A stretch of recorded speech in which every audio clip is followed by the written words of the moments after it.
Aula 3. Conteúdos: interlocução. Habilidade: Descritor 4. Reconhecer novas formas de interação entre o leitor e o texto, a relação entre o discurso e as diferentes tecnologias de comunicação e informação. Olá, caro aluno, tudo bem? Estamos aqui para mais uma aula nossa do Saber Mais, reforçando a língua portuguesa. Lembrando que o nosso foco, que é mais importante, não é sair decorando regras gramaticais. Aquelas coisas aquelas normas dispostas na gramática acontecem naturalmente na nossa escrita, na nossa fala, quando nós vamos nos familiarizando com os textos, quando nós vamos melhorando o nosso discurso, quando nós vamos crescendo em nossa competência linguística. Então fique tranquilo, tá? Não se desespere, não fique aí ansioso por decorar regras gramaticais. Fique tranquilo que elas acontecem naturalmente. Hoje eu separei algumas imagens para nós refletirmos aqui e entendermos algumas mensagens que obtemos de imagens, de pinturas, da conversa com o outro. Então, coisa boa. Observe só, na tela para você. Eu coloquei uma imagem aí para nós refletirmos e lanço para você neste momento. Nessa foto, um curumim conclui seu artesanato para que todo o país faça uso. E agora, meu caro aluno, o que é que você consegue interpretar a partir dessa imagem aí? Nessa foto, um curumim conclui seu artesanato para que todo o país faça uso. Pensa aí. Refletiu? Conseguiu entender a mensagem? Essa é uma daquelas fotos, daquelas imagens que são veiculadas aí pelo Facebook, né? O pessoal faz a montagem, os memes, e aí vão repassando. Só que nós temos uma mensagem interessante aí e que podemos comentar a respeito dela. Observe. Primeiro, nós temos uma empresa, né, fabricando aí motocicletas, né, essas motos aí, vocês conhecem bastante, aí pelo Amazonas, no Brasil todo, andando de moto, fugindo do trânsito, entrando nas ruas e vielas. E aí, só que quem está produzindo na imagem, né, que são pessoas aí uniformizadas, né, pela empresa, mas no texto nós temos o termo curumim. Nessa foto, um curumim conclui seu artesanato. Será que se trata realmente de um curumim, como foi difundido aí no texto, e como é também veiculado, como é divulgado aí pelo sul e sudeste, né, o amazonense como sendo o curumim, conclui seu artesanato. É um artesanato bastante complexo esse, hein? O que você acha, né? Não é aquela coisa de tecer sair apenas tecendo, né? Fazendo aquele trabalho manual, meio primata. Nós temos aí uma moto com motorização, né? Com todas as suas minúcias tecnológicas que a compõem. Então, na verdade, esse artesanato está aí de forma irônica, né? Esse curumim também, fazendo esse embate social, esse pensamento coletivo que se divulgou, que se difundiu a respeito de que no Amazonas só tem índio, né? Então, é um pensamento que se divulgou por muito tempo e ainda hoje há pessoas que pensam assim. E eu faço uma pergunta a você. Será que nós, do Amazonas, ficaríamos com raiva ouvindo isso? Um texto como esse, por exemplo, uma imagem dessa? Bem, realmente nós precisamos reconhecer que aqui nós temos essa relevância indígena, né? E que bom que temos isso, né? Essa influência indígena. Mas aí nessa imagem, para nossa reflexão, é uma ironia acontecendo, né? Nós temos aí uma resposta a esse pensamento coletivo que se divulgou, né? De que só tem índio, que é o curumim, que é o artesanato, que o nosso cão de guarda é uma onça, né? Será que é assim mesmo no Amazonas? Então você pode ver também, né, produzido no Polo Industrial de Manaus, conheça a Amazônia, mostrando aí na imagem o outro lado da nossa região, tá bom? Então, para nós refletirmos aí e questionarmos, eu preciso olhar uma imagem, olhar uma mensagem, um texto, no Facebook, seja lá onde for veiculado, em jornais televisivos, em jornais impressos, e eu questionar, e eu criticar isso, por que está assim? O que é que está me dizendo? Né? Qual é a mensagem que eu consigo obter a partir daquilo? Então, essa visão crítica é importante. A próxima imagem é interessante, não fala do Amazonas, mas fala de uma outra cidade aqui pertinho de nós. Olha só, entendamos. Fui dar uma volta em Boa Vista, só tinha um prédio. Meus caros alunos, olha o que está acontecendo aí. Nós temos um texto que tem uma mensagem forte também, né? Primeiro, esse personagem aí, essa personagem é bastante conhecida por vocês. É o Homem-Aranha, né? Aquele homem nova-iorquino lá dos filmes, dos desenhos, do videogame também, para quem gosta. Então, ele é acostumado com grandes prédios, uma cidade muito grande, repleta de prédios, e é por onde ele se locomove, ele se movimenta, joga sua teia de um lado para o outro, ele fica lá viajando por entre os prédios, né? Fazendo lá as suas aventuras, né? Tá, só que ele chegou a Boa Vista, né? Esse homem nova-iorquino foi dar uma volta em Boa Vista. E aí ficou frustrado, né? Ficou cabisbaixo, ficou triste, ficou arrasado, porque só tinha um prédio, segundo aí a nossa imagem, né? É óbvio que Boa Vista tem mais de um prédio, né, gente? Mas a ideia que se tem aí é de que é uma cidade pequena, muito distante de uma cidade grande como Nova York, como São Paulo, aqui nosso do Brasil, né? Dentre outras. Então, observe. Eu preciso, aluno, olhar para uma imagem dessa e ter uma visão crítica. Não apenas achar, que legal, ou então, nossa, que feio, né, falar isso, criar uma imagem dessa. Eu preciso ter uma visão crítica. Eu preciso olhar para isso e saber me posicionar e questionar as palavras e a imagem também. Por exemplo, me chama a atenção aí o seguinte, fui dar uma volta em Boa Vista, sendo que Boa Vista está com letra minúscula. Eu tenho então duas hipóteses. Ou a pessoa que fez esse texto não tem conhecimento gramatical, né, porque nomes próprios iniciam-se com letras maiúsculas, né, isso é uma regra muito básica. Será que não tem conhecimento gramatical? É uma hipótese. A segunda hipótese é a de que está querendo pormenorizar Boa Vista, diminuir o sentido de Boa Vista como cidade, tornando-a uma cidade pequena, né, uma mini cidade, né, uma Boa Vista com letra minúscula. Então, duas hipóteses, não conhece as regras gramaticais ou está criando aí com esse B e esse V minúsculos um efeito de sentido de cidade pequena. Tá, vamos então ver a segunda parte e interpretar algo a partir disso. Só tinha um prédio. Observe que nesse só está acentuado. E nesse prédio está acentuado também. E eu falo uma coisa para vocês, alunos. Acentuar palavras é um grau de dificuldade maior da língua do que colocar uma letra maiúscula em nomes próprios. Todo mundo sabe que cidades começam com letra maiúscula, nomes próprios, né? Topológicos e assim por diante. Aí, então, nós ficaremos com a segunda hipótese, de que quem criou essa imagem, quem fez esse texto, queria produzir um efeito de sentido de cidade pequena, uma cidade com letra minúscula, olha só. Então, meu caro aluno, eu preciso compreender que uma imagem me diz mais do que está lá. Eu preciso saber me posicionar a respeito dela. A posição do sujeito. Eu preciso olhar para ela e questioná-la, criticar, pensar, refletir, entender a mensagem. É ir além das palavras, é ir além da imagem, ok? É entender as entrelinhas que estão nela acontecendo. Próxima cartela, observe só.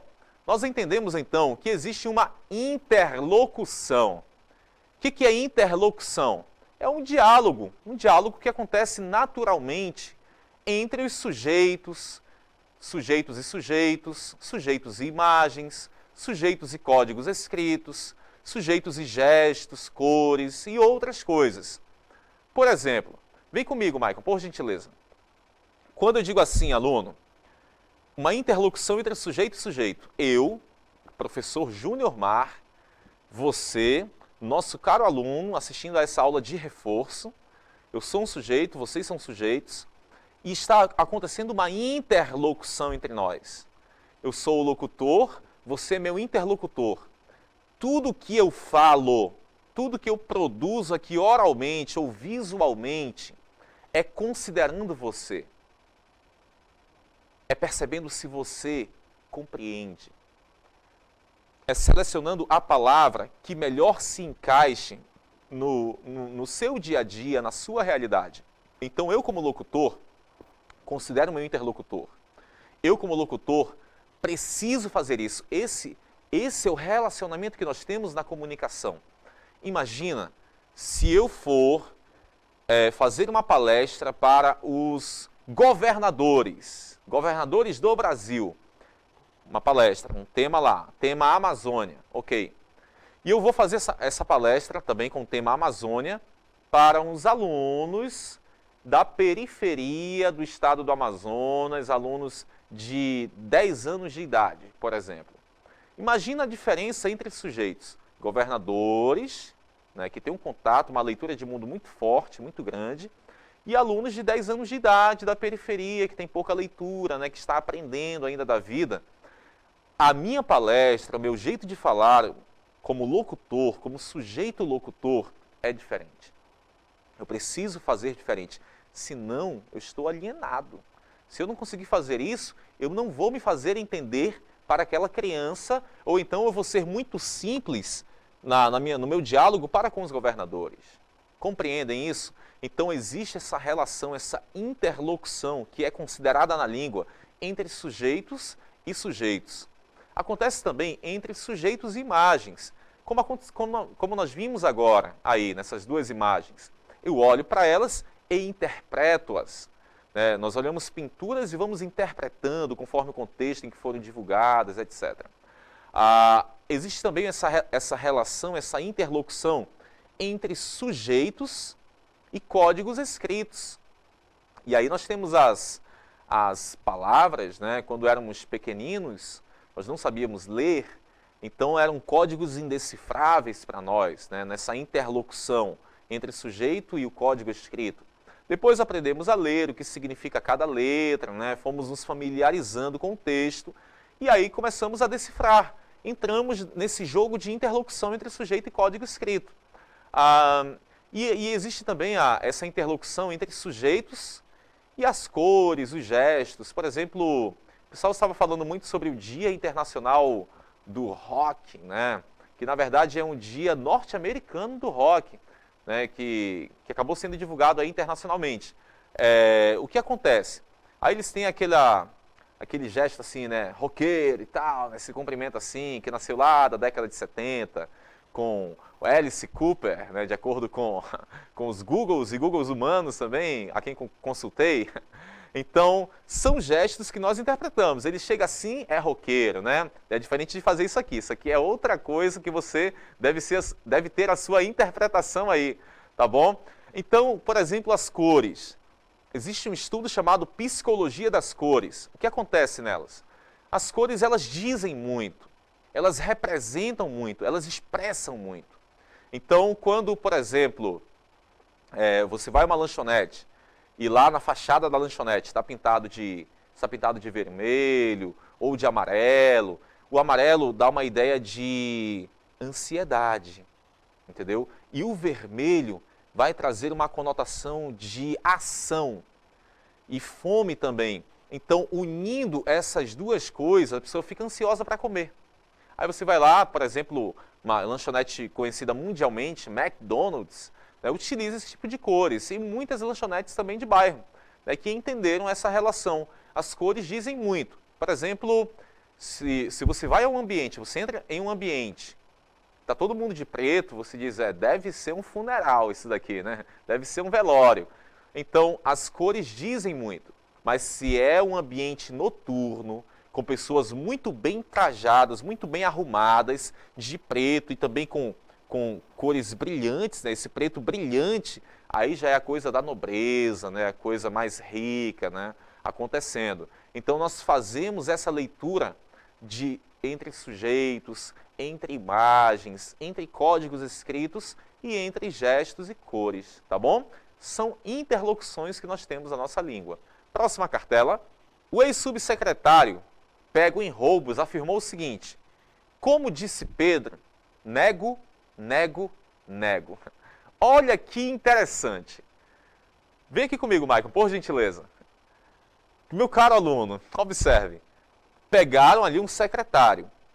Ele foi pego em roubos. E aí, quando foram prendê-lo, ele falou assim, olha, como disse Pedro, nego, nego, nego. Está acontecendo aí uma relação de intertextualidade, ou seja, um diálogo desse texto, dessa fala do ex-subsecretário, com um outro texto, um texto bíblico, em que Pedro, quando foi abordado e perguntaram assim, você conhece Jesus? Ele disse, nunca vi. Depois, em outro momento, falaram, você estava com Jesus? Ele disse, nunca, não conheço esse homem. E depois, terceira vez ainda, você não estava com... Não, jamais. Pedro negou 3 vezes. E nas 3 vezes estava mentindo. Então, esse ex-subsecretário, quando fala assim, como disse Pedro, nego, nego, nego, ele está dizendo, talvez inconscientemente, estou mentindo, porque Pedro mentiu quando usou essas palavras. Observam como a língua é capciosa, como a língua é sagaz, e nós precisamos usá-la devidamente, usá-la com cuidado, com zelo, para não nos perdermos, para não sermos traídos por ela. Então, é preciso entender isso. E eu saber me posicionar diante dos fatos, eu saber me posicionar como sujeito. Por exemplo, sempre se tem aqui a discussão, o diálogo a respeito da tarifa de ônibus em Manaus, em outros lugares do Brasil também. Aí, olha o que acontece. O empresário diz, está baixo o valor, precisamos aumentar. A população vai lá, faz greve e diz, opa, está muito caro. A prefeitura entra no meio assim e fica. E agora, agrado à população ou agrado ao empresariado? Então, o empresariado fala da posição de sujeito proprietário, ele quer lucrar. A população fala da população de sujeito usuário do transporte. Ela precisa economizar. E a prefeitura, tentando agradar as duas partes, aí fica ali criando um meio de campo, né? Tentando fazer esse elo acontecer de forma harmoniosa, o que é difícil, o que é complicado, é um desafio. Então eu preciso entender que o meu discurso varia, a minha posição de sujeito varia. Isso é saudável, é salutar para que nós preservemos as nossas posições. O meu discurso precisa variar. Na igreja, eu falo de um jeito, utilizo um tipo de linguagem. Quando estou dando aula, utilizo outro tipo de linguagem. Quando falo com meu pai, utilizo outra linguagem. Com meu filho, outra linguagem. E assim por diante.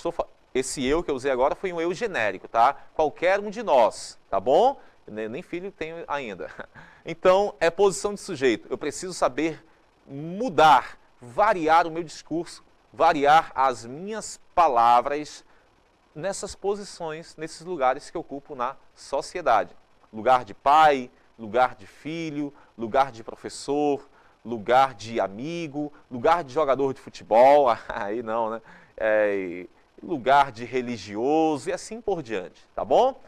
Quando eu consigo discernir entre situações informais e situações com alto grau de formalidade, tanto na oralidade quanto na escrita, eu estou com competência linguística. Quando eu estou no WhatsApp, eu tenho liberdade para utilizar essas abreviaturas, porque eu quero realmente falar de forma rápida, me expressar rapidamente, tendo uma proximidade da fala, da oralidade. Quando eu estou diante de uma situação formal, como a apresentação de um seminário, uma entrevista de emprego e outras situações que exigem uma formalidade, né, uma seriedade maior, eu preciso me expressar dessa forma. No texto escrito, uma redação para o Enem, uma carta que eu possa mandar, uma denúncia para algum poder público. Então, eu preciso utilizar a norma culta da língua. E aí, no WhatsApp, no Twitter, a gente tem essa liberdade maior por ser algo mais rápido, mais breve e que vai tentar se aproximar do tempo da fala. Então, isso é competência linguística, discernir. O português que eu utilizo na cozinha da minha casa é diferente do português que eu utilizo para ministrar uma palestra. Entendeu? Isso é diferente. Imagina só, eu estou jogando futebol e aí eu vou chegar lá e falar assim: por gentileza, você poderia tocar a bola para a minha pessoa? Vou tentar fazer o gol neste momento. Ninguém fala assim, né? Isso é incompetência linguística. Na hora do futebol é toca, toca, toca, e saem até alguns palavrões, né? Por essa pressa, por essa loucura do momento. Então isso é competência linguística. Eu saber que no momento do futebol é informal. Eu não vou me preocupar com regras gramaticais.